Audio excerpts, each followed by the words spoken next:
Do you want to know what it is to live in a body that never ages and never gets sick?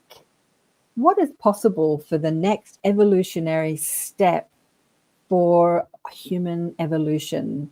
And what is living bioquantum and cell ascension?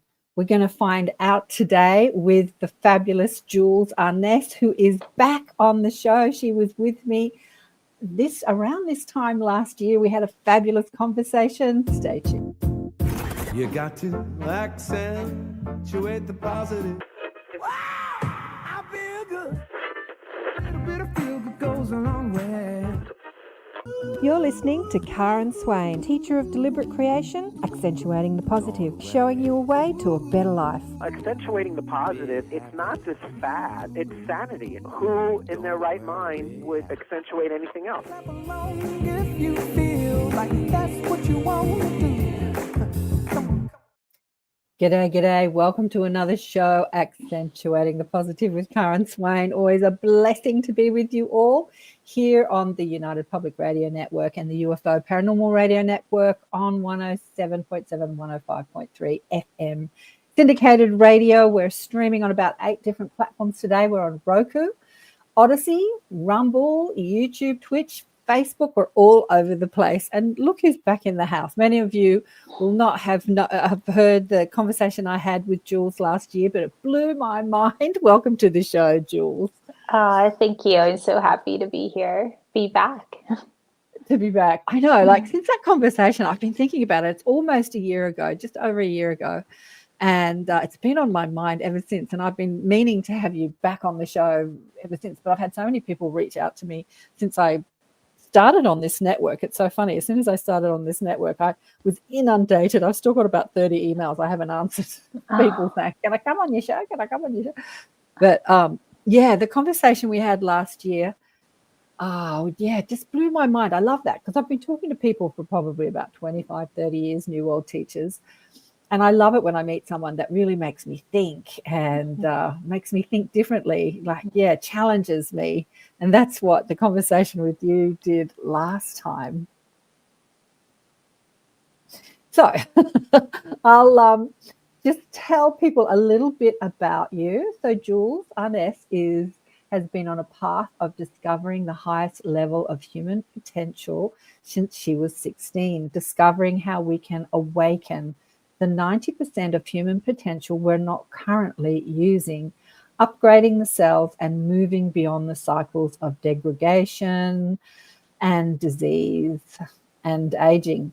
She is the founder of Becoming BioQuantum DMT Academy, creating pathways using DMT frequencies to support cells in healing through the intelligence stored in the DNA. And you've got your own podcast show, which Jules invited me on in a few weeks, called Becoming BioQuantum, which is on what platforms? YouTube? Where is it? So it's on YouTube and Spotify, Apple Play, just all the basic podcast platforms.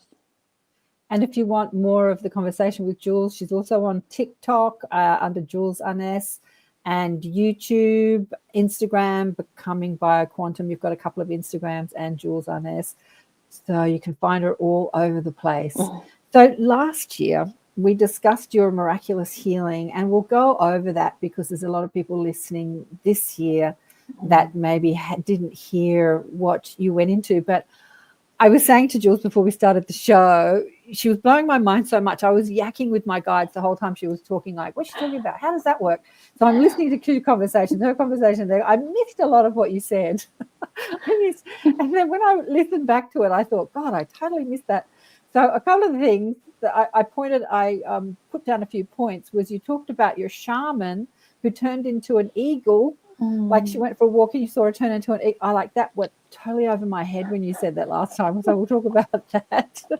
And and we talked about your injury at work, and you went into the allopathic system because it was under workers' comp, and that was a bit of a nightmare until you started to talk to your mob, your guides, and you had a miraculous healing of the spine, which we'll talk about.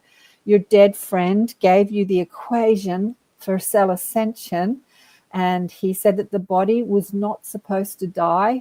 He said to you, right from the other side? Yes.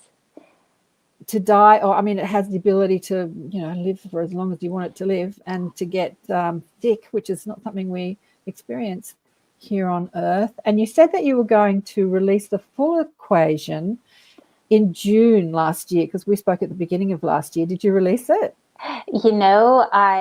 I pulled back from that because it Oh. was way bigger than I thought it was. So I am actually writing a book, and I'm going to be teaching it in my practitioner course this year. So there's 20 beautiful souls that have been invited into that, and that'll be the first time I actually release it. It just felt like it needed to be honored in a way that it could be used at the same time. So I kind of shifted gears on that one. Yeah. There's love coming from Canada today. Hello from Canada, from Wellwood, Shirley and Charlotte. She's saying from Newfoundland and Canada, it's been a while. Happy to catch up this chat. Happy New Year. Yeah, Happy New Year to you too. And we also talked about the frequency, the hertz frequency of the body, and the higher frequency being the 963 frequency, and the density of the body is usually a default of, is it 7.5? Is that the frequency that most people operate on? Yeah, so it's actually raised since last year, and I know that the Sherman resonance just raised as well. So normally our physical body is registering about the same as what the earth frequency is, because of which kind of makes sense because we're identified as form. But when we start to identify multidimensionally, we obviously hold our consciousness in a higher space, but we're doing it through the frequency of our body. And so that's my passion, is to turn on all 12 strands of DNA and experience what our body is when we can hold consciousness and what that experience is. Yeah. And we talked about observing the programmed reality, which is the programmed mind, and the programmed body, which was fascinating. And I want to dive deeper into that too, like distinguishing what is the programmed body and what is the programmed mind. How do they work together? Can they be separate? That's a fascinating conversation.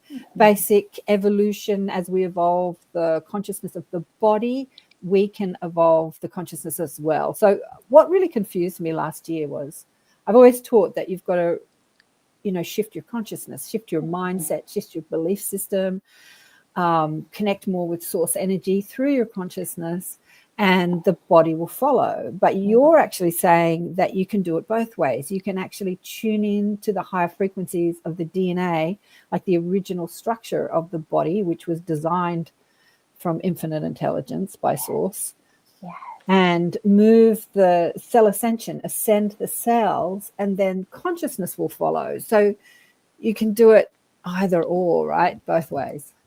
Yes. So our DNA is an advanced technology, and for my opinion, or for what I've experienced just through tapping into the intelligence that's stored there, that it is the most advanced technology there is. And it is a technology of source intelligence. It's perfect. Right.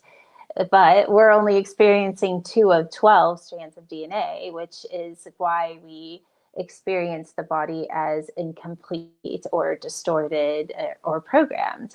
And so when we start to activate all 12 strands of DNA and we move our consciousness into the intelligence that's there, it's almost as if this technology, or you could say source intelligence, begins to take over us. And that sounds scary, but it's not, because it's who we are in an innate level. So it kind of takes out of even mindset and programming, and it goes to the purest space that we are, which is our DNA. And when we focus there, everything changes because there's no distortion. Yeah, it's a conversation that's not easy to wrap our minds around. Well, I found it. If I've been talking about this for 30 years and I didn't find it easy, so I'm sure that maybe many of you do find it easy. But I want to delve into it in a way that we can wrap our heads around it. Yeah. Interestingly enough, understanding something doesn't necessarily mean that you live it. I know that for a fact. But understanding it, it gives you the possibility of living it, I think. And but I want to go back to the shaman. So one of the first questions I ask most people, and I asked last year, is like, how'd you get into this? And you said that, you know, you were into it since you were a teenager and you found a shaman. Do you want to tell us that story? Because I totally missed that, how she turned into an eagle.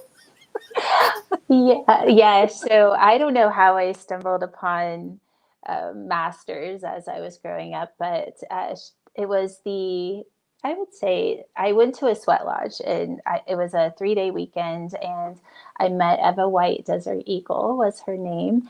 And I did a 3-day lodge with her. And at the end, she asked if I wanted to apprentice with her. And of course I said yes.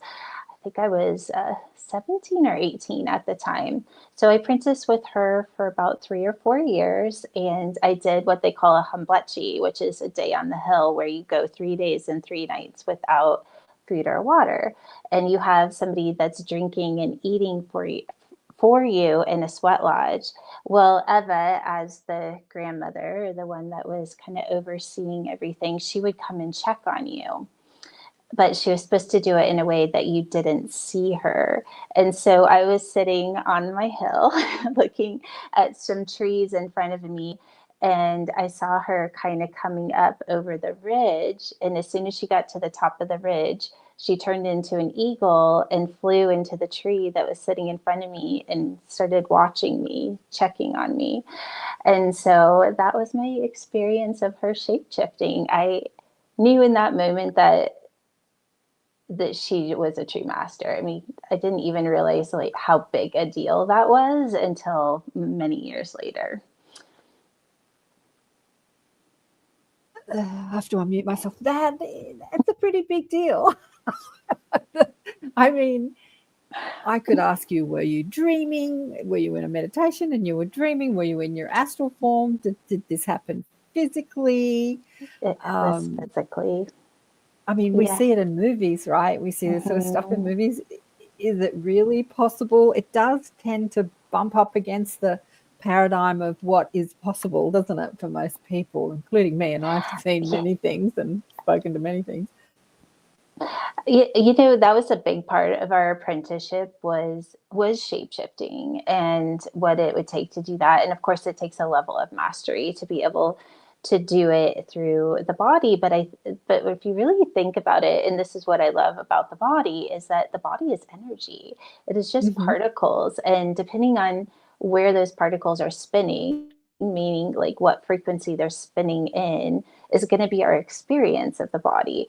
And so what is to say that we can't shift those particles to spread out and become something different and then go back?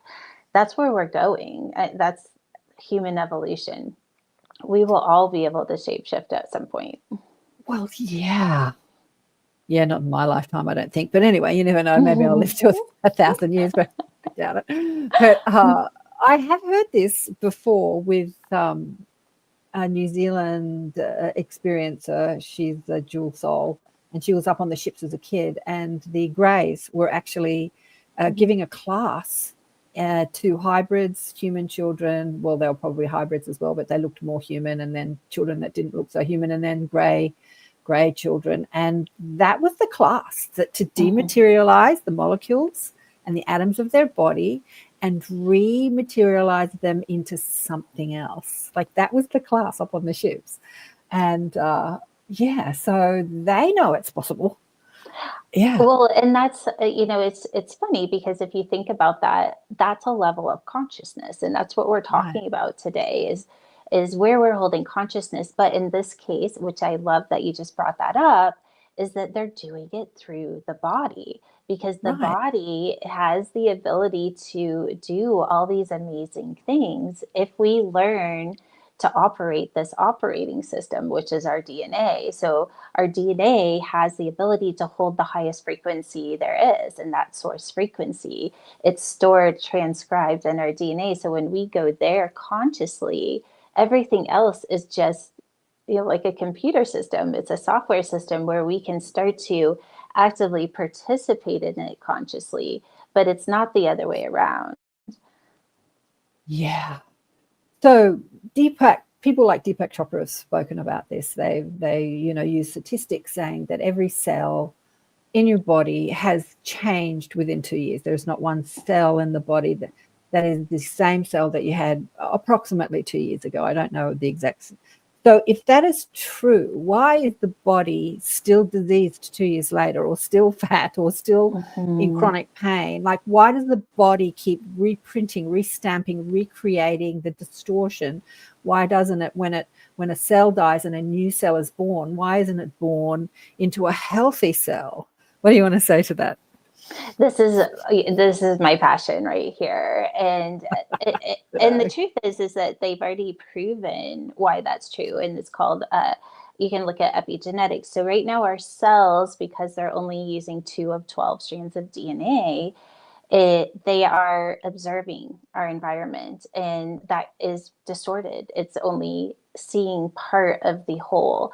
So when we are holding consciousness that our body is form, we are, you could say, what's the word, informing that, agreeing with that. And over time, our cells mutate because we're on a timeline of destruction, because our body is programmed to age, and our environment, meaning our collective consciousness, has agreed to that. But when the cell starts to operate from this advanced operating system, or the 12 strands, it actually stops observing the environment that's distorted and starts to see itself as this frequency of source. And so you can say it kind of shifts where it's holding its awareness, and moves more into an expression. I say it's like the sun, like the light turns on, and then all of a sudden it's just shining. It's not observing, it's shining. So if you think about the sun, it's not looking outside of itself to see what it's shining on. It's just an expression. And that's what our cells are like when we turn them on and all 12 strands are operating. They're no longer observing a distorted reality or a programmed reality. It's just perfect source frequency. Right. Yeah. Lisha, you've read my mind, because I had this question in my mind, and then I had, me, I had a million other questions going on. Yeah, so Lisha wants to know, and I want to know too, did you ever ask your shaman how she did that? Like, when you observed her turning into an eagle, did you go to her and say, I saw you? How did you do that? Yeah, that's a great question. And no, I didn't. And the reason is to honor her in her space, and that wasn't what my process was about. It was, she was in her space taking care, or being the grandmother, and it felt disrespectful to ask her that, because she didn't do it to be seen. She did it to be of service. Yeah. Yeah.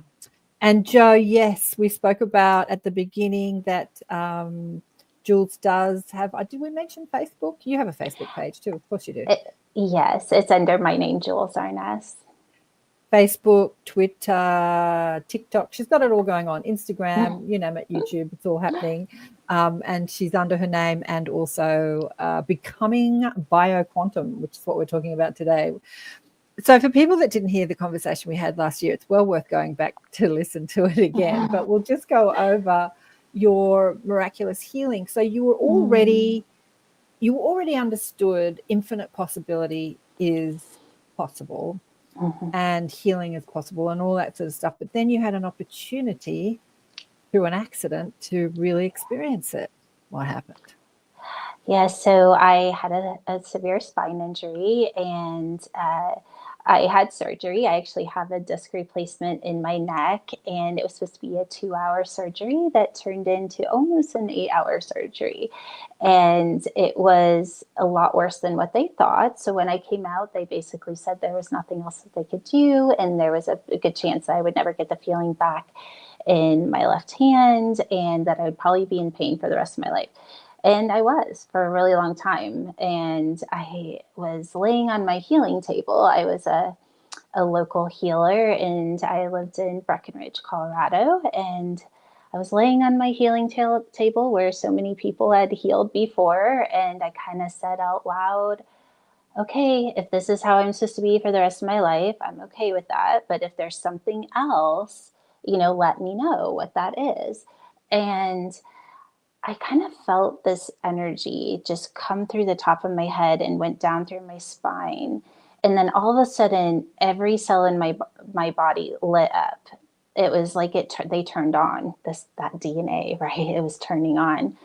And I knew something that had happened, but I kind of went unconscious. And whenever it was that I came to, I got up off the table, didn't really think anything of it. It's a meditation I did every day. And I went and grabbed my dog to go for a walk. And I was walking and I could tell that something had happened because all the trees were kind of glowing and I felt different.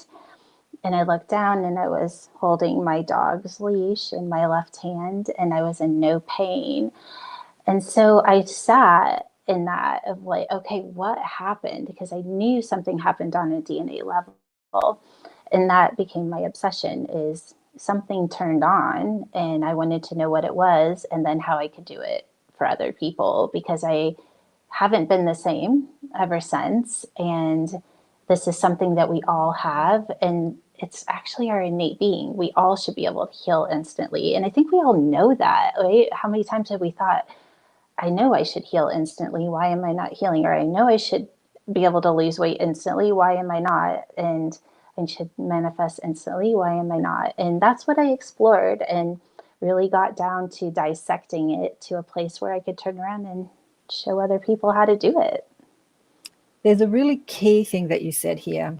And I was having a conversation with a friend last weekend, and he said exactly the same thing. We were talking about how he manifested his perfect partner. He puts on festivals, love festivals, and he was dating a whole lot of insecure and desperate women. And I was telling him, yeah, but that was kind of like your university degree, you know. How do you know how to heal people if you don't directly experience it in your relationships?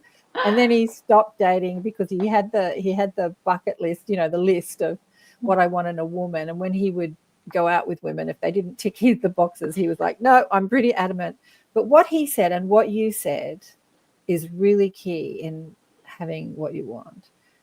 So you said, I accepted what was, and if this was going to be my reality, I accept that. That was really key. And that's exactly what he said too.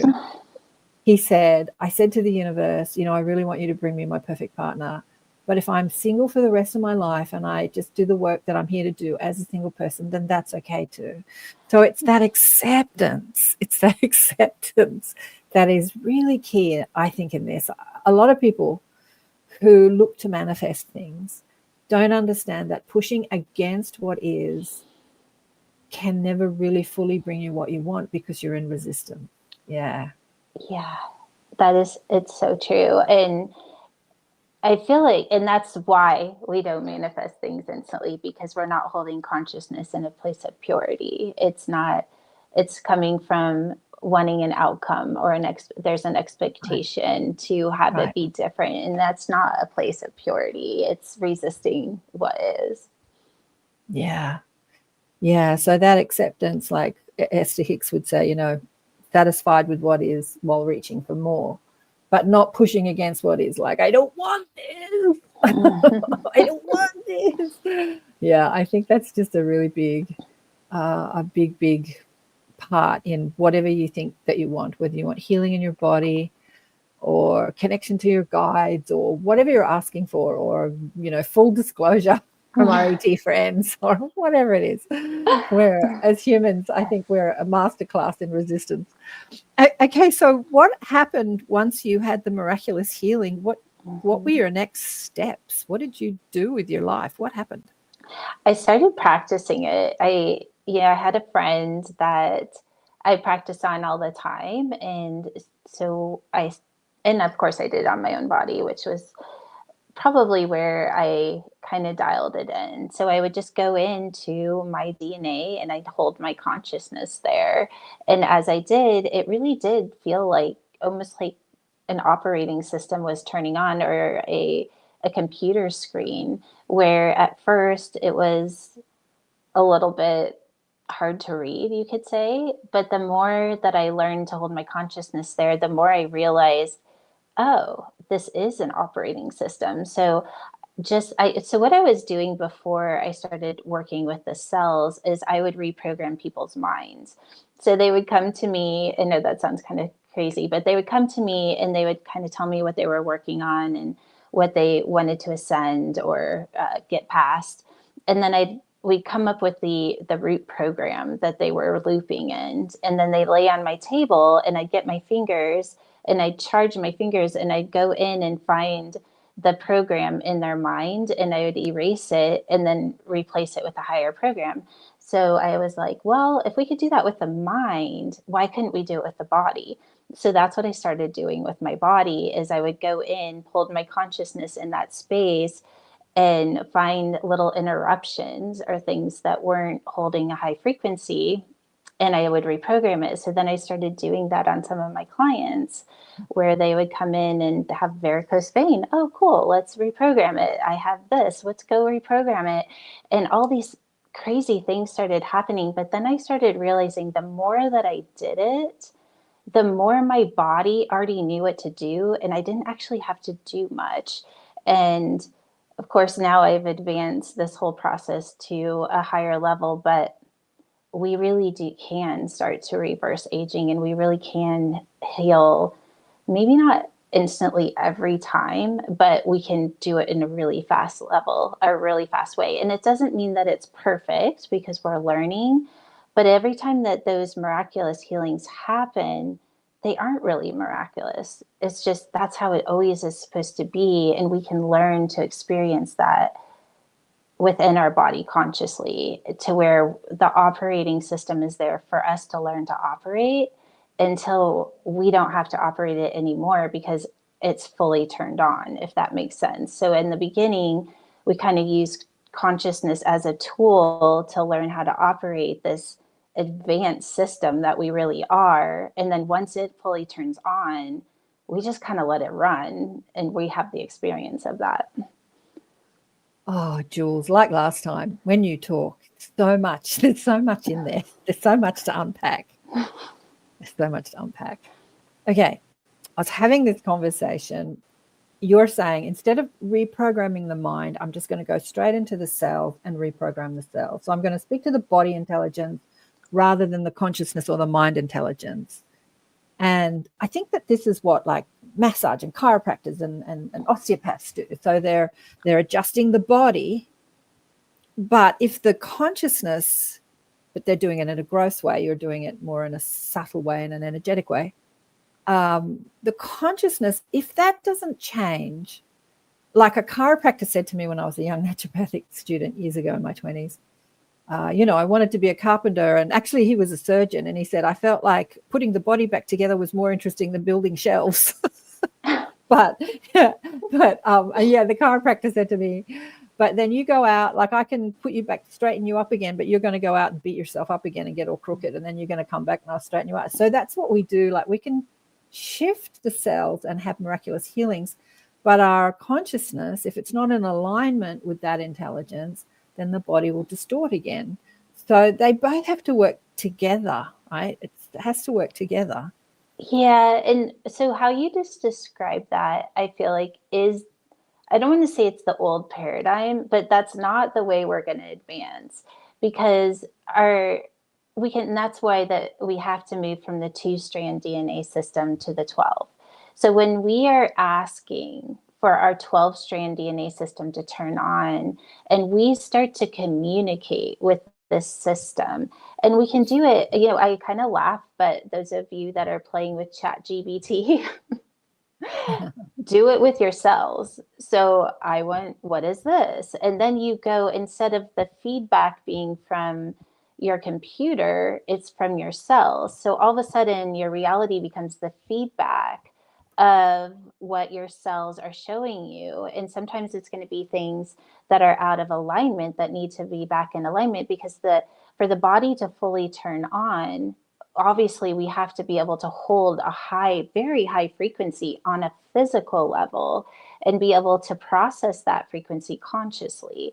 So when we go to a chiropractor, they're still only working really with the physical body. And if they're working a little bit with the energetic body, that's great too, but it's still something that's happening from outside of you to manipulate the inside of you. What I'm talking about is literally going into your DNA, seeing it as an operating system where you are consciously participating in that operating system. And that operating system is moving from the observation of the distorted DNA system or the distortion of your environment, meaning the limitations of your thoughts, even the limitations of your consciousness, because your DNA holds a much higher frequency than what we can go to consciously. It is so beyond our understanding, but it already knows exactly what to do. So if we kind of get out of the way and ask for it, and then just use our consciousness as a tool and not as an identity of who we are, it starts to teach us what we really are. Okay, I think that I have to listen to this like at least a few hundred times because I'm starting to get it. I don't think I've really got it. It's starting to drop in. It's starting to drop in because I'm still in the mindset of consciousness informs the cells rather than the cells can inform consciousness. So with the healing work that I've done in the past, we did that. Like when I was in my 30s and I was doing healing, we went into the pineal gland and we looked at the telomeres and we changed the telomeres, and we went in and changed the genes and, reprogrammed the body by going in psychically and seeing it, in this healing technique that I still practice today. We talk about, observation informs manifestation. So what you look at, you create. So by commanding or making a command or a demand that you want something to reprogram something structurally in the DNA or in the cells, by witnessing it, you manifest it. Like you turn the wave into a, what do you call it? The wave and the dot. What is it? The waveform into a, whatever that's called in quantum science. So, particle form? You turn the waveform into a particle. Thank you. Yes. So by witnessing, so you're not actually doing it, you're asking for it, and then you're watching it, you're witnessing it. And that witnessing of it creates the manifestation of it, because it's all just energy floating in space until it's observed, right? So do you want to say something about that? Just getting Yeah, I think so. Anytime we're asking for an intention, that's always step one. It's one of the fastest ways that we can evolve, because when we place an intention, we're asking for something at a frequency higher than what our reality is, or we wouldn't have the intention to begin with. And so we can put that intention and program it into our advanced system of our DNA. And then what I think like the biggest difference in what I'm hearing is how we're using consciousness. So in one, yes, we can witness what happens and we stay in that witnessing. But even more so, I'm going to use the word attuning, because when we ask for something, our DNA releases that frequency. It's not outside of us, it's all inside of us. So when we release that frequency, and then instead of just looking at the frequency, because to witness something, we're observing it. And observation creates distance between consciousness and the frequency. And the further away the distance is, the longer it's going to take, but also the more distortion that happens, because our consciousness is somewhat programmed, right? Because we're so programmed to observe everything, and everything that we're in observation of is a program. But this frequency that's released is pure. And so instead of observing it or witnessing our reality, we attune to it. And when we start to attune to it, we're matching the frequency that was released, and it's the purest way. And then from here, through attuning, we can experience our reality as that frequency. And sometimes, and of course, there's going to be observation, like that's going to be a thing until we don't need consciousness anymore. But then if we're not witnessing in order to create, we're witnessing in order to see what needs to be ascended. So we're seeing it as feedback. So an example of that is I want to make $10,000 a year or tend to earn me a month. And we ask for that frequency, we go and attune, and then we're going throughout our day. And then all of a sudden we hit something where we noticed that we went out of the frequency. Well, right in that space, we were just shown a program that we're attaching to that needs to be ascended. So in that space, we can say, okay, I see that program. Thank you for showing it to me. Now I'm going to release a frequency that is higher than this program, and I'm going to go attune and focus on that. I hope that that makes sense, because, and we can do a little exercise if you want that shows the difference between the states of consciousness. Okay, do you want to do that? Because this, I feel like here is going to make it not seem so hard. Not seem so hard. Yeah. Well, because you're shifting my paradigm, because, you know, I do things the way I do things, but you're talking about something that, different. And so I've got to, rather than saying, oh no, I do it this way and you're wrong, like I never say anybody's wrong, because there's just like a million ways to do things. But it's like anybody, like when I have conversations with people about psychic ability and it's not inside their paradigm, they think I'm crazy, they think I'm wrong, that it's impossible. You know, we talked about a woman turning into an eagle in front of your eyes, like the programmed paradigm said this is impossible. So when someone speaks like that, most people go into judgment and say you're crazy, you can't do that. But rather than do that, say, is that possible, and how can I see the possibility of that, like shifting your paradigm so that you can understand and see that as a reality. Yeah. You know, I have a thing that we're going to all have our levels of truth, right? Because that's part of Ascension. But once we self-actualize in a truth, we have to let it go, because then we're limiting ourselves, because there's always going to be a higher truth than what that is. And so when we say this is impossible or I can't do that, we are locked. That's the programmed mind. And that's why we have this tool of consciousness, so that we can become aware that we just limited ourselves. But we also are in a body that right now is really only operating at 2 of 12. And that 2 is programmed to keep us alive. And so when our consciousness is having the experience of the 2-strand DNA, it's, of course, we're going to see everything in judgment, because we're seeing it through a primal part of our body that wants to keep us safe. So if it doesn't understand something, we're going to consciously have the experience of that 2-strand DNA. And a big part of that is we can't see something that's not possible, because if we go to something that's not possible, we're probably going to die. Right. Yeah.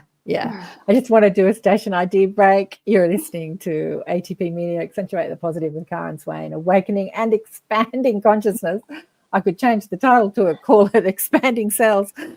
Tuning into the see, even the title of my show speaks to the way I've been thinking, but this conversation sort of turning it around. Anyway, we're on the United Public Radio Network and the UFO Paranormal Radio Network on 107.7 and 105.3 FM. Syndicated radio through 120 countries, and we're streaming on 8 platforms today. We're talking about cell ascension, moving into the next level of what it is to be human with Jules Arnes. And I want to say something. I heard you on another podcast show say this, and I think that this is a beautiful statement. Do you want to live as a human life? Do you want to live a human life, or do you want to evolve what it is to be human? And for me, I want to evolve what it is to be human, both personally and collectively, because currently human lives, we want to fight with each other, we want to kill each other, we want to go to war. I don't know. Great show, Joe says. Oh, thanks, darling one. Are you getting it? Are you keeping up with us? Let me know, because last time I found it hard to keep up with Jules. It was, she was shifting my paradigms, and my little head was sort of going, how does that work? How does that work? And I still reckon I'd have to listen to what you just said. Like, you pack so much into a conversation that I need to go back and listen. What did you just say? But let's do an exercise to try and illustrate what we're talking about. Let's do it. Okay, I love this. So we're going to go into consciousness as a tool. So the first way to know how to use your tool of consciousness is to know what level or what state of consciousness you're in. So I'm just going to go through the 5 levels really quick, and then we're going to do 2 that is a big shift from going from the programmed experience of consciousness to the more advanced system that we're all going to eventually move into, and that we all have experiences of here and there. But that state of consciousness is actually the part that can learn to operate this divine system that we have within our DNA. So the first level of consciousness, of course, is just being unconscious. So, and we all will be unconscious of things, and then we'll wake up and be like, oh, I didn't see it that way, or I didn't know it that way. And then we move into the second level of consciousness, which creates a choice. In that awareness, we have the choice to either stay in that unconscious state and know that we're repeating a cycle, or to choose something different. And then we move to the third level of consciousness, is where most people kind of hang out. And that is the state where we try to make it happen. So we are aware of something, which is that second level. We made the choice that we're going to create something different. And then we go and we try to make it happen. Another way of saying is that we try to make the change from the same level of consciousness that created where we're trying to move out of. And how many of us know what that feels like? And a lot of times this is fueled, if you put this in relation to the body, the first level of consciousness is going to be those people that just react to life. Everything is a reaction, total primal. And then the second level of consciousness is going to be more of that reaction, but trying not to react. So it's kind of the suppression of that. And then the third level of consciousness is more, you could say, the chemical body or emotional body. How many people you see out there that are making their decisions based on either wanting to feel something emotionally or to try to not feel something emotionally? That's the second level of consciousness. The third level of consciousness is when we're trying to make it happen and we're recycling through the nervous system, because our nervous system, just like the brain, has those synapse responses that are going to fire the same thing over and over again. Well, those things the synapse responses, or the nervous system, is going to continue to respond into that unconscious space, because to change is uncomfortable. The body doesn't want you to change. So to be able to change, we have to go to the fourth level of consciousness. So the fourth level of consciousness is when we start to move into the quantum body, where we start to experience our body as frequency, and we move out of the 3 levels of the body, which is more programmed, and we move into the multidimensional experience, where we start to tap into that other 10 strands of DNA. Well, how we experience that consciously is that we open up and we start to allow. We start to listen, and we do, right? We're always attuning to a frequency that has an intelligence that's outside of our programmed mind and body. And then the 5th level of the body and the mind is when we become bioquantum, and we are no longer conscious, because consciousness isn't needed. We're already the intelligence of that source frequency. Okay, so now we're going to do the exercise. This is really fun. So we're going to go the difference between the 3rd and the 4th level of consciousness. So shut your eyes and imagine a sunflower. So just whatever comes to you, just imagining a sunflower. You can see it in a field. You may even imagine what it would smell like. Is it a sunny day? All right, so now just open your eyes and shake it out. And now I want you to shut your eyes again. And we're just going to ask for that divine operating system, the frequency of source, to turn on, that just feeling your DNA as it turns on, that advanced technology. Bringing your consciousness into the experience of your body as a technology. And now you're just going to ask that the frequency of source, your divine operating system, show you a sunflower. So you're allowing whatever happens to come. And just notice how your body feels different. Notice how your consciousness is having a different experience. It's allowing.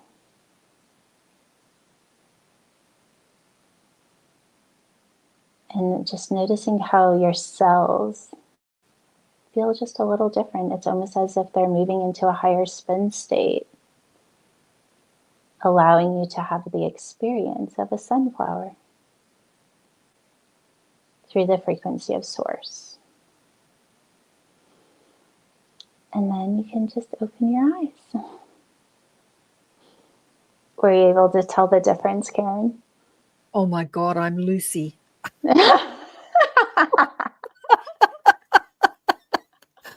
OMG. Oh my God. That was awesome. OMG. Seriously, I was telling Jules that I watched Lucy, the movie Lucy, last night in preparation for this. And yeah, look, okay, so this is what happened. So you said visualize the sunflower. So I visualized the sunflower and I could see it, not too far away from me, a few feet away from me. And it had sort of little, petals. It didn't have big petals, but mostly the part in the bit where it was there. And I was looking at it from a little bit of a distance. And I'm like, yep, cool, yep. And it was right there. When I opened my eyes, when I shut my eyes, it was still there. It was just right there.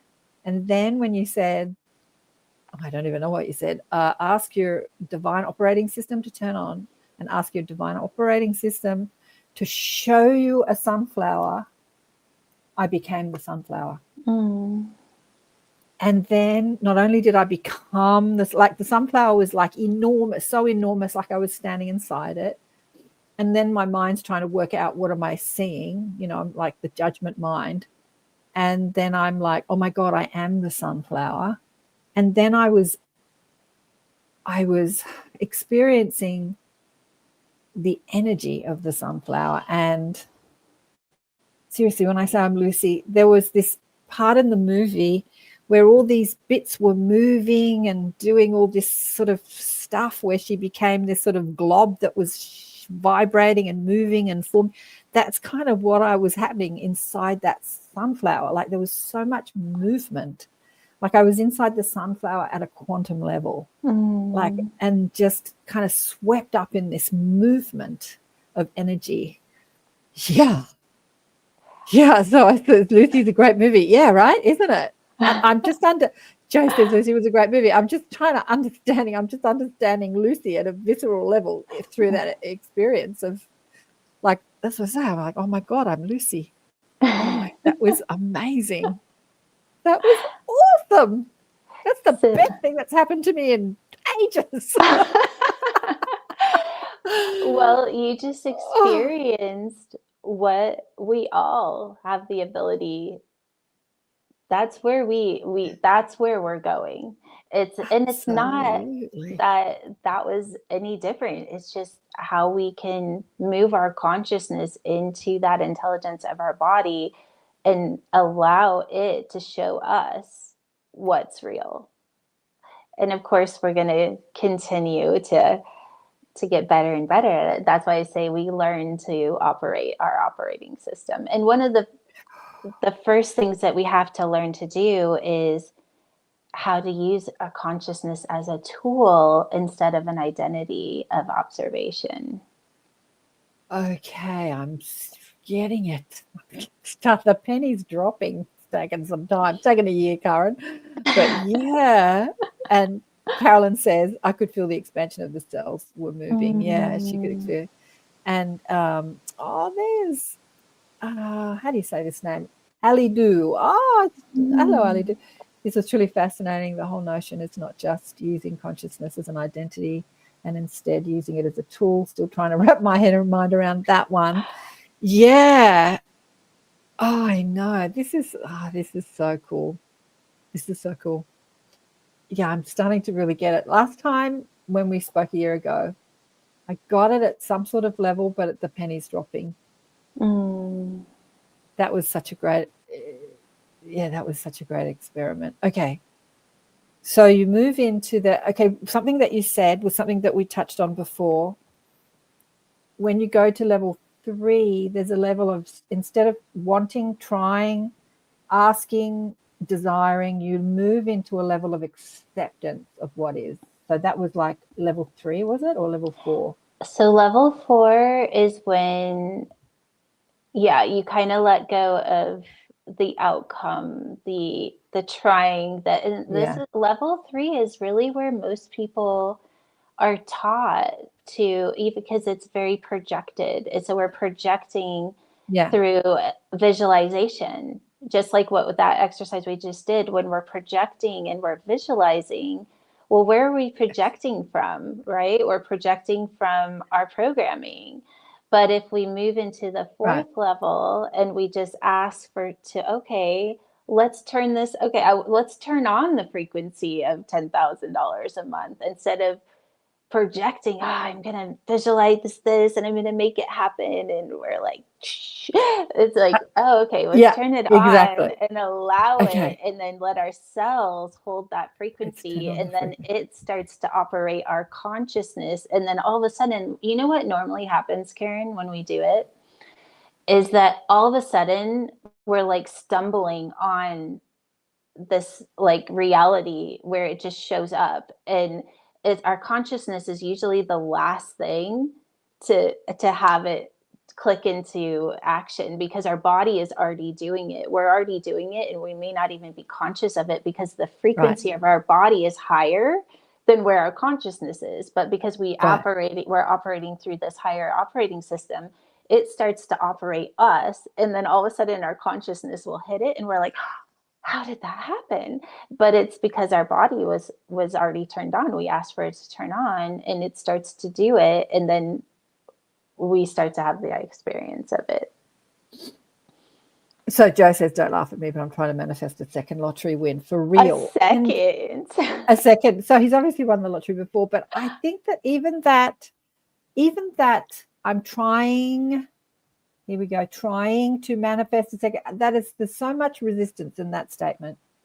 So what I think Jules is saying, and I hope I'm getting this right, was don't try and win the lottery. Just tune into the frequency of what it is to have X amount of abundance in your life. Is that what you're... Maybe instead, that would be an interesting one, but I'm just trying to think like how would you put that into ChatGPT, right? It's like, how would you put that into ChatGPT? Like, how do I win the lottery? So and maybe it would be, okay, so how do you, when you first are going, if you're doing it, really using ChatGPT as a technology, the very first thing that you put into it is you let it know who you are. So it could be, I am a person that's looking to win a large amount of money. Okay, so instead of saying the lottery, because there's a lot of different lotteries out there, it's like, I want to win or bring in a large sum of money. And then ChatGPT will be like, okay, great. How can I help you with that today? Right? So you start to, instead of seeing it as a computer, like this computer system is inside of your body. So you're fine tuning exactly what frequency that you want to upgrade and have a software system running on a consistent level so that it can run while your consciousness rests, right?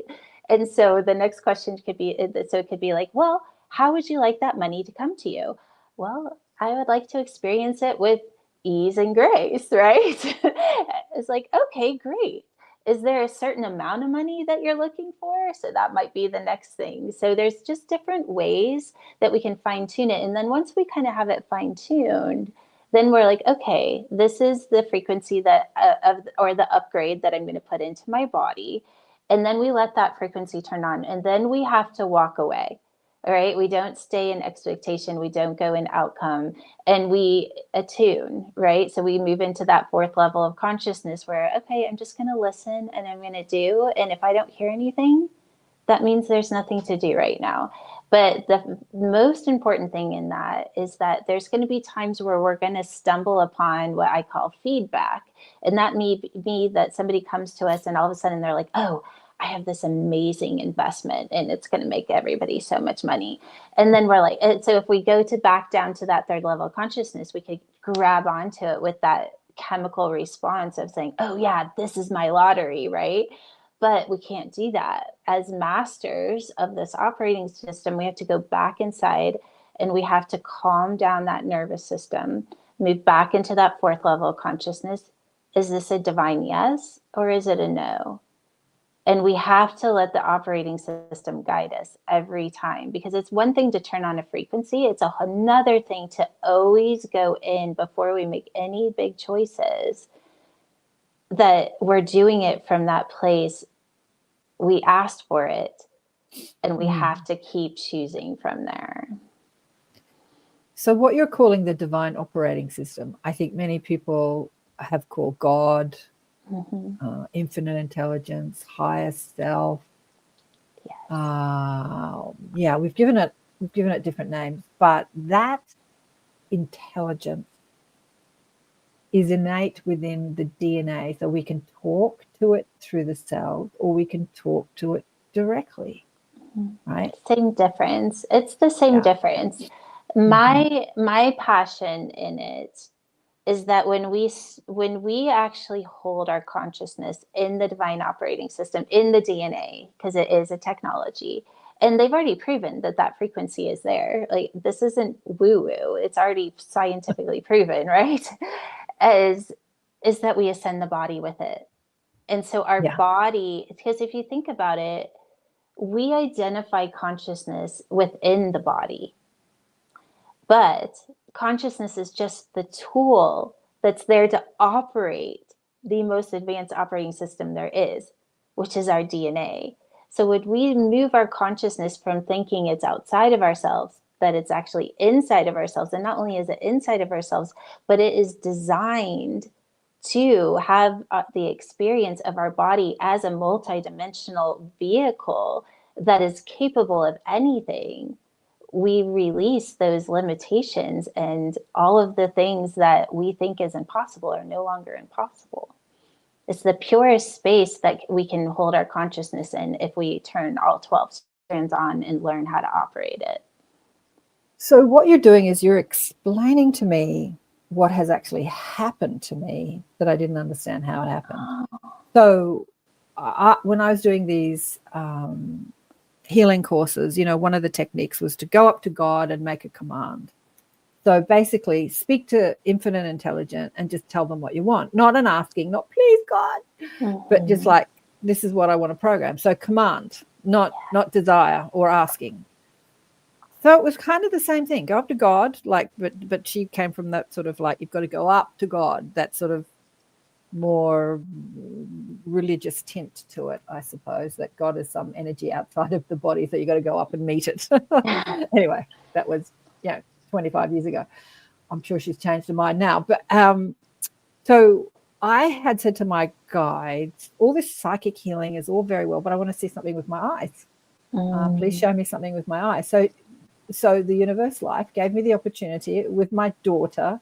There was some plumbing happening in the rented house that I was living in, and they had pulled up the backyard, and there were all these old terracotta pipes broken, and my little daughter went out there with bare feet and she slashed her foot open, and she came running into the bathroom. I was in the shower at the time. This story is on my website too.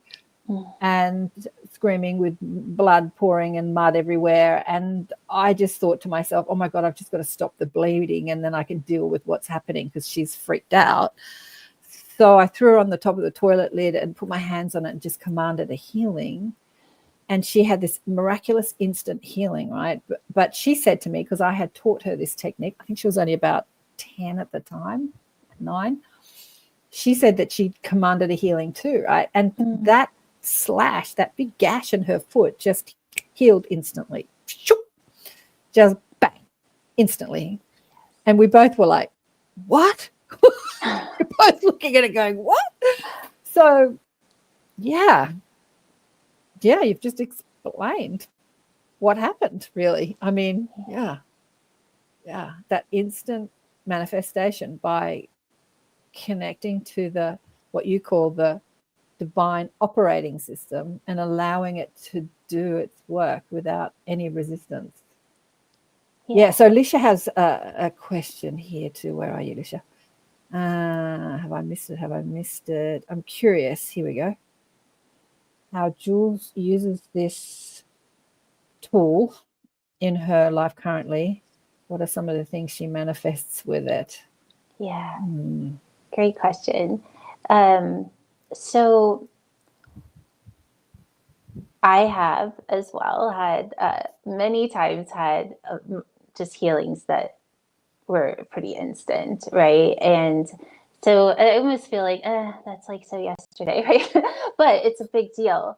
And then when people ask, like, well, what are you doing to manifest? And this is one thing that I get really cautious about, because I love using intention, and I'll put intentions out there. But most of the time I ask, how can I be of service? And I am in more of that listening and doing more than I want to manifest this. Because I find that doing that, I bypass any programming that thinks that there's something to manifest. And it keeps my consciousness a little bit more pure. And there's nothing wrong with it, because sometimes it's fun to put intentions out there and then to start to play and operate within the operating system. But, when I need to manifest things, and there's been many times in my life where I did need to do that. And then my spine injury was one. My divorce was another one. I got a divorce when I was making $2,000 a month, and I had a kid in college and a $5,000 mortgage. And my life was at about $12,000 a month, and I was only bringing in $2,000 a month. And so I kicked it in gear. I was like, okay, I know this is what I'm supposed to do. I'm going to do it, but I need some help, right? I need to be at that $12,000 a month place so that I can have my daughter continue to go to college and I can continue to live my life. And so then, once you put the intention out there, you step back, and within 6 weeks, I was making $12,000 a month. Yeah. Wow. Yeah. Look, I agree with you. Most desires for manifestations come from a place of feeling lack. And when you tune into the divine operating system, as you call it, or source energy, or your higher self, or higher guidance, or whatever you want, whatever name floats your boat, God consciousness, you're not ever in lack. Like, you're not ever in lack. You're not feeling the lack. And so when you're not feeling lack, you cease desiring. Like, you cease desiring to want to win the lottery. you live in the moment, and everything's just great as it is. So it's interesting. There's this catch-22 of this consciousness technology is like, how can I manifest what I want? So much of the conversation comes from, because I don't have it. So in the Conversation with God books, God says through Neil Donald Walsh, you can never get what you ask for. And he says, the mere asking for it is the confirmation that you're in lack of it. So I want happiness, I want money, I want health, I want love. So what you're really putting out is, I don't have this. And the I don't have this is the greater, the dominant frequency that you're tuning into. But when you tune into the frequency of source, there is no lack or desire to have more, because you're source.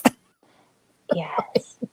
And you do feel that, I just tuning in and just saying, yeah, that's because when you're just asking, and you really live in that fourth level of consciousness. Because when you're in the fourth level of consciousness, there's nothing to ask for.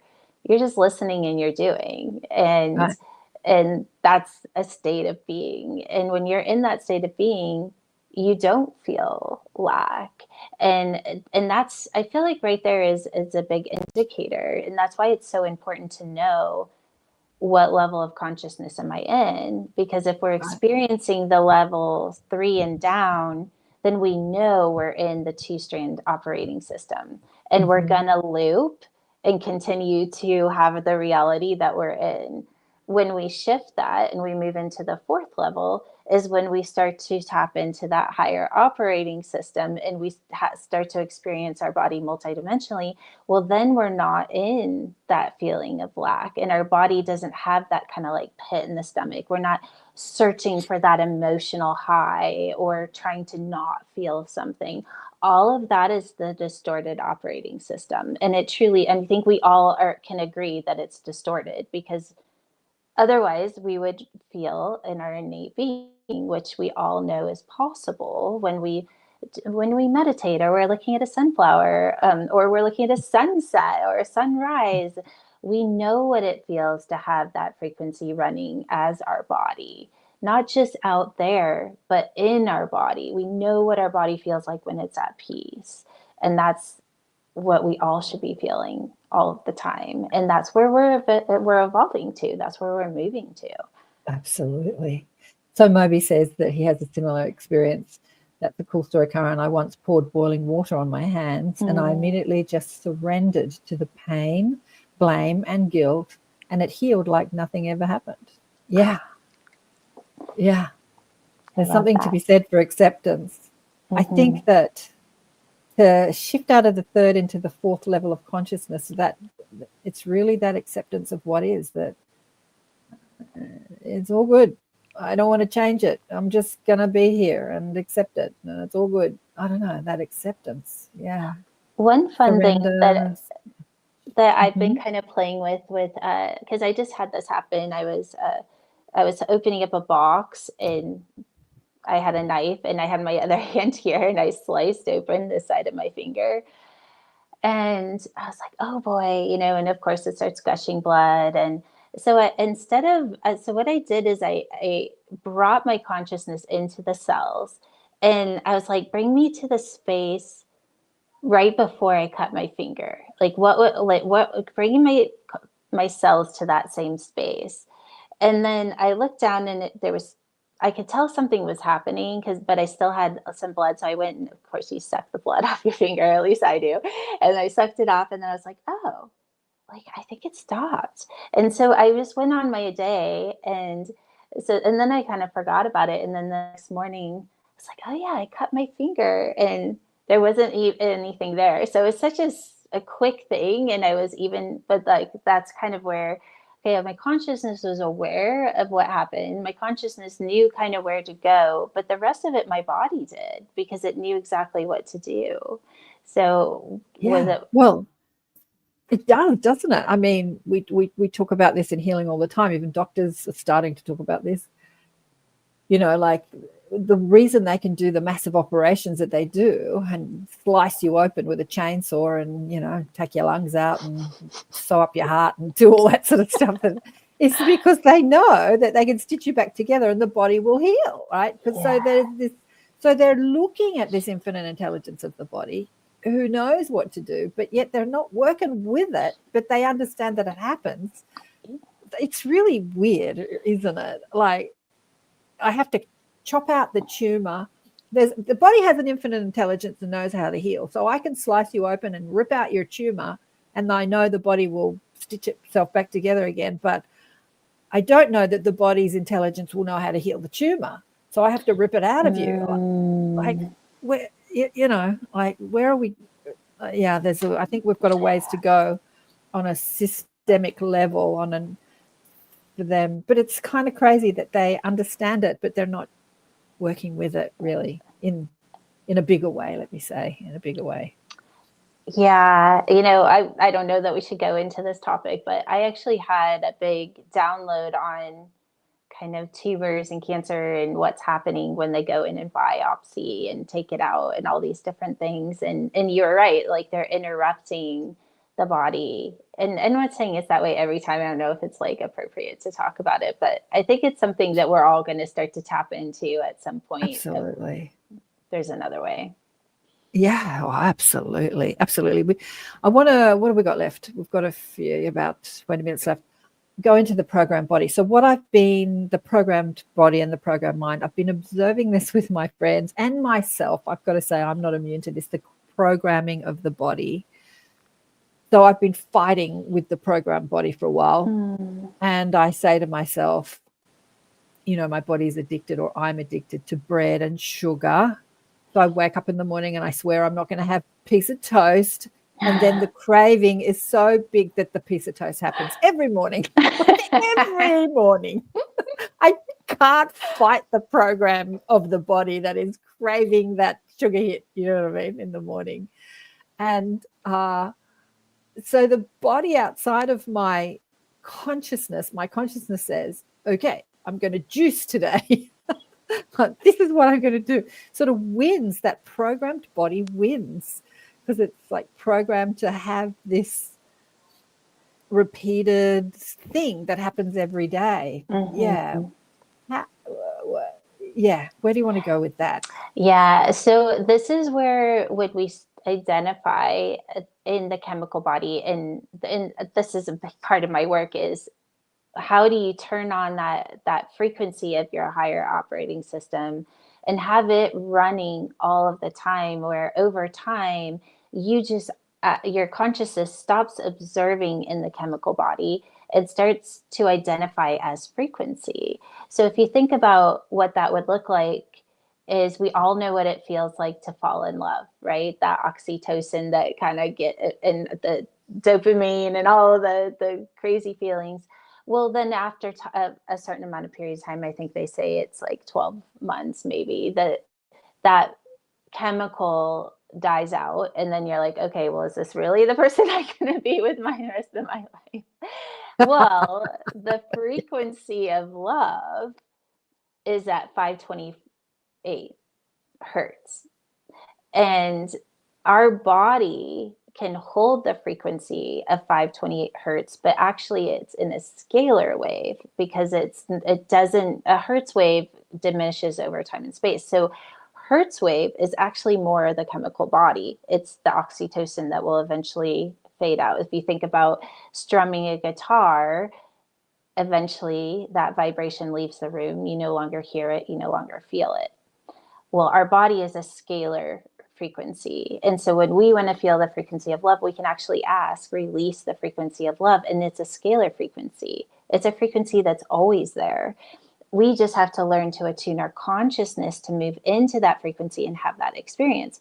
Well, the same thing can happen with your toast. And I know that sounds silly, but it's like, okay, what feeling am I looking for when I eat my toast? Is it nourishing? Is it that it like, I like the way it feels on my tongue. I like the way it, identify, okay, what is that feeling on a chemical level? Because food is chemical. When we're putting something into our body, it's changing the chemistry of our body, so that you became addicted to that chemistry and your body wants to repeat it, just like alcohol. Well, we can ask, okay, release this frequency in my body so that my body can hold it just like a scalar wave instead of a hertz wave, and that it holds it consistently.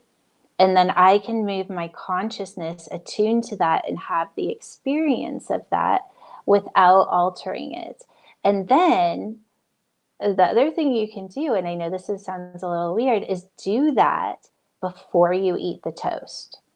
So your consciousness is already in the frequency of, you could say, the outcome, and your body is holding that frequency. I will almost guarantee you within a week, the toast isn't going to be the same, because the frequency of your body is stabilized in that frequency. So you're not on that roller coaster anymore, and your consciousness has been attuning to it, and you've been doing it, actively participating in the ascension of your body. And then all of a sudden you're going to be like, okay, I think I'm ready to try something different. You're on mute, Karen. Oops, sorry. I have to go back and listen to this 100 more times, because I had this conversation with Jazz Maheen, who I spoke about in our last show, who's she doesn't like to call herself breatharian, but she doesn't really need to eat. And she was talking about, tuning into the frequency of love and joy and peace and harmony, and there's your breakfast. And I remember thinking, yeah, good in theory, but feeling love and peace and harmony hasn't taken away the craving for a slice of Vegemite toast in the morning. Like I love my breakfast. So how does that work? I haven't got what Jasmine's got. So yeah. Yep. Even talking about the toast makes me want to go down and make some toast. Seriously, it's my drug of choice. It is an addiction. It's a chemical addiction. So I have to listen to that again because I've heard it, but tuning into the frequency of what it feels like when you have the toast. Is that what you're saying? Tuning into Yes. that frequency. So you also could just turn on all 12 strands of my DNA. Turn on all 12 strands of my DNA, right? Go into that allowing of, okay, so now release the frequency of what it's like to eat my toast through the frequency of my DNA, of that source frequency. Let that frequency release just like you did the sunflower.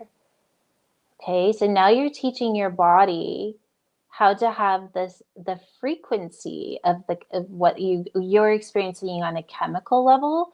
You're shifting it into a frequency, and that frequency is always there. The chemical is literally a reaction of your 2-strand DNA system.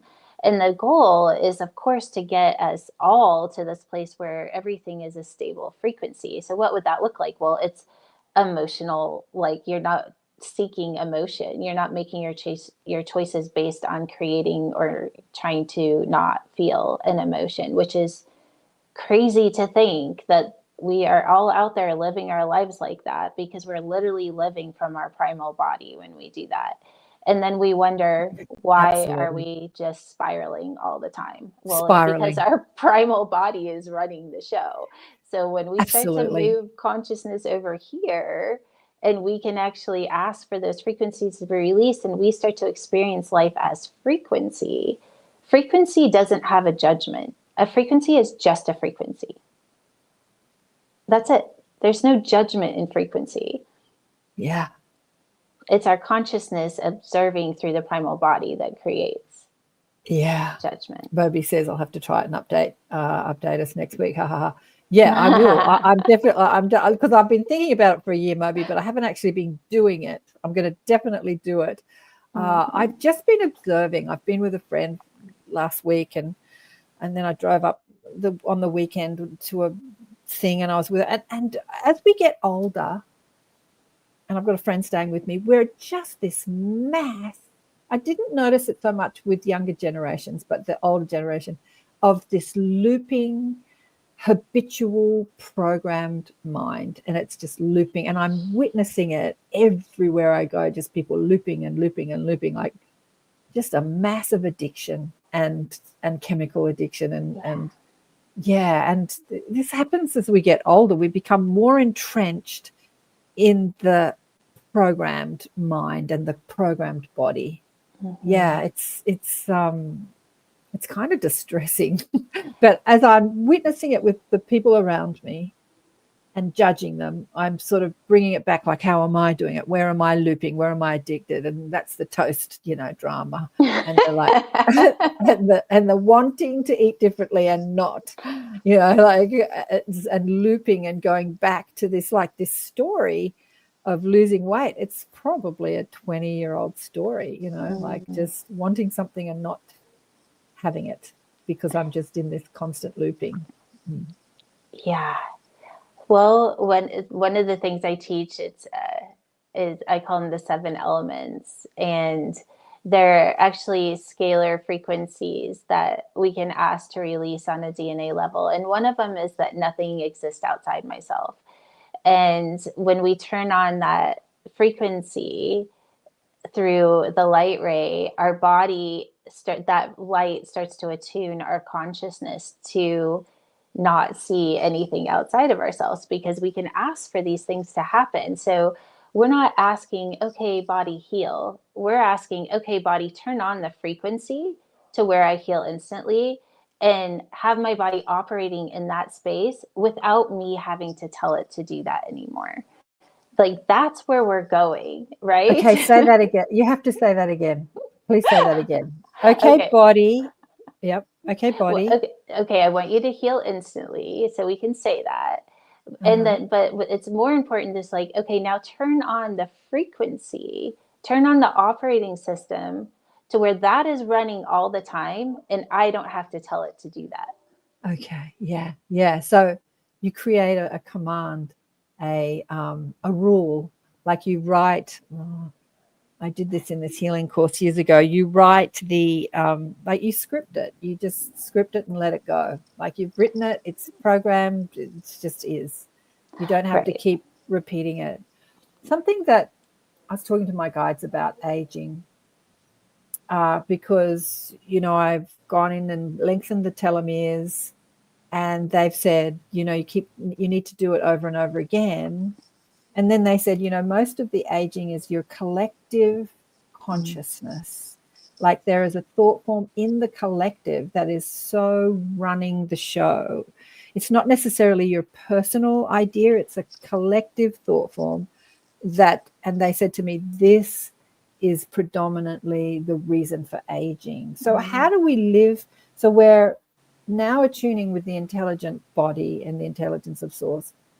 Like that's living outside of the collective programming. How do you swim inside the collective programming and live outside it without being influenced by it? And that's right there. Which is the difference between the third and the fourth. But when we start to put our consciousness, instead of observing and identifying, to attuning and allowing, then guess what happens? We're no longer observing in the collective. We're expressing through a frequency that is turning on inside of us. And that frequency doesn't observe in timelines either. It's no space, no time. And we all are starting to experience that because everybody's body is turning on. Like how many people are experiencing time in a different way right now? Well, a big part of that is that your body is in an upgrade. All of us are in the upgrade. Our DNA is actually turning on at these higher levels, and we're starting to have the experience of that consciously. Everything is starting from that space. So one of the biggest things that Vale was showing me is that when you're in observation, you're observing, creating a reality that creates a timeline that creates aging, because time is like spread out and then our cells are mutating over a period of time. But he actually showed me, this was last September, I went to this convention in Beverly Hills, and the guy got up there and he was talking about how how AI is starting to replace humans, and that is part of basic evolution because it's the extension of all of the bad things that like how many miscarriages we're having, and that we're on this trajectory where there's less humans walking on the planet. And as he was doing that, I was like, oh my gosh, like AI is us projecting what we already are. It's our projecting our own operating system that is like upgrading. And in the vision that I had is that we all became, these light beings, if you will, to where we weren't drinking, we weren't eating, we were the most advanced operating system, and that's just a part of our basic evolution. And I was like, well, what about all of the people on the planet? And it was like, well, right now it's fragmented because we need to see and observe in order to ascend. But once we turn all of this on, we will just be, and there will be less of us, but we won't know it because we become whole. And I know that doesn't even make sense, but that's the vision I saw. So yeah, it's pretty hard to think of how you're not observing. Yeah, how to live a life of non observation, because I'm somebody that observes everything, that witnesses everything, but I don't have judgment over what I observe. I go, oh, interesting. Oh, that's interesting. That's interesting. Yeah. So I observe, but I'm not saying, oh, that's terrible. Oh, that's wonderful. Oh, that's dreadful. Like when there's judgment. Well, that's when experience. we use consciousness as an ascension tool. So there's different ways of observing. We observe and then we identify, which creates time-wise, or we observe and we ascend. And then we're not keeping our consciousness in any one place. We're always moving it into that open, like, fourth level, right? Yeah. So Alicia says here, by existing in a frequency of love, can we keep that healing manifestation constant? Yes, I would say when you're holding your consciousness as frequency. So meaning, when it's kind of like what you just said. So when we're able to observe something without judgment, we're kind of holding, that would be like an experience of holding consciousness and frequency, because it's like, oh, there's that frequency, and we could even kind of name it, but we're not identifying in it. Right? It's not creating form and timelines around it. So you could do that with love. It's like, I see love in that. I see love in that. I feel love in this. I feel love in that. But it's not like you're holding on to it and you're trying to make it not go away, or this and that, or I'm trying to do that. It's your fourth level is we know what it feels like because we feel still. We feel calm. That's when you're in that higher operating system. Anytime you're not there, you're not there. Yeah. Anytime you're not there, you're not there. I think that our idea of love is quite different to what love actually is, because we've got so much judgment and desire and criticism around love. Like, what is love? Love means that I feel appreciated, that you're adoring me. Love is the way I love my cat. Like we identify love. But I think that the higher consciousness beings, being galactic beings, ETs, aliens, whatever you want to call them, exist in this perpetual state of love, which is that fourth operating system, which is not in desire or need or want or criticism. Like, there's this guy that came out on News Nation, who's transporting the egg. I don't know if you've seen it, with Roth Kultar, his latest whistleblower. And he connected consciously to this thing he was transporting. He was a helicopter operator, and he said that he was in this amazing loving state he'd never felt before, much like what people talk about when they have NDE experiences or spiritually transformed. He was connecting to a supposedly ET technology, and he's experiencing this place of love that he hadn't, and it brought him to tears. But it wasn't the love that we talk about when we fall in love or when we love our cat. And I think it's a feeling that is outside the default human experience, because we're usually perpetually in a state of fear or wanting or craving or striving. And it is a still point. It is a still point. Like, when you're in that love, there's nothing needs to happen. Nothing needs to change. There's no desire. It just is. Yeah. Beautiful. So that's maybe what the love is that we strive to. But yeah, maybe ask your infinite operating system. I'm trying to get the vernacular right here. To show you what that frequency of love is, and program to be in that constant state. Like, program it to be your default setting. So I'm speaking to Lisha, but I to love everyone. that. Yeah. Love is duality. Love in duality. What's she saying here? Yeah. So it's the observation through, and then it's wanting to feel it chemically versus through frequency. It's funny that you brought up your cat, because I have this, my daughter's cat is living with me right now, and it will come and sit on my lap. And so I have this thing where at first I get all excited because I'm like, oh, she's so cute, and it's so cute.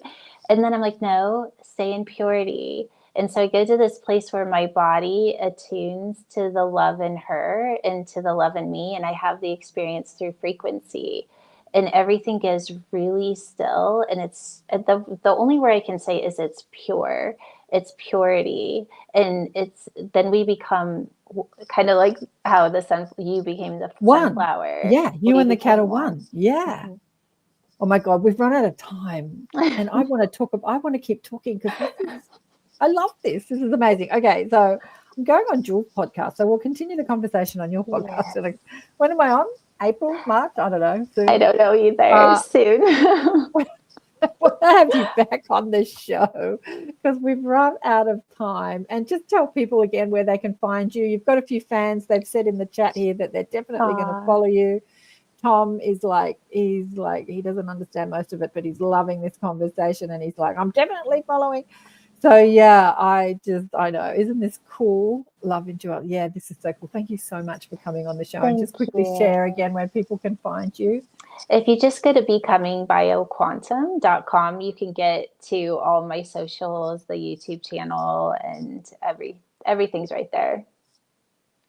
This was so much fun. I loved it so much. I loved it even more than the first time, Jules. I just loved it. I love it when I'm challenged and this is just so great. But the pennies dropped this time more than last time. Thank you so much for your wisdom and the work that you're doing and being on the planet. You're amazing. And thank you, everybody that has tuned in today. Great questions. Thanks, Lisha, Moby, Sherry, Shirley, Carolyn, and a whole lot of other ones that have been here. Joe, thanks, everybody. And we will catch you next time. I've got Garnet Schulhauser coming up next week, who blew my mind. He's been on my podcast show about 8 times, but anyway, he said that he stopped doing podcast shows because he's a bit over it because he's been on so many, but he's coming back on mine. So that'll blow your mind even more. Thank you, Jules. Big love to you. Big love to everyone. Bye for now.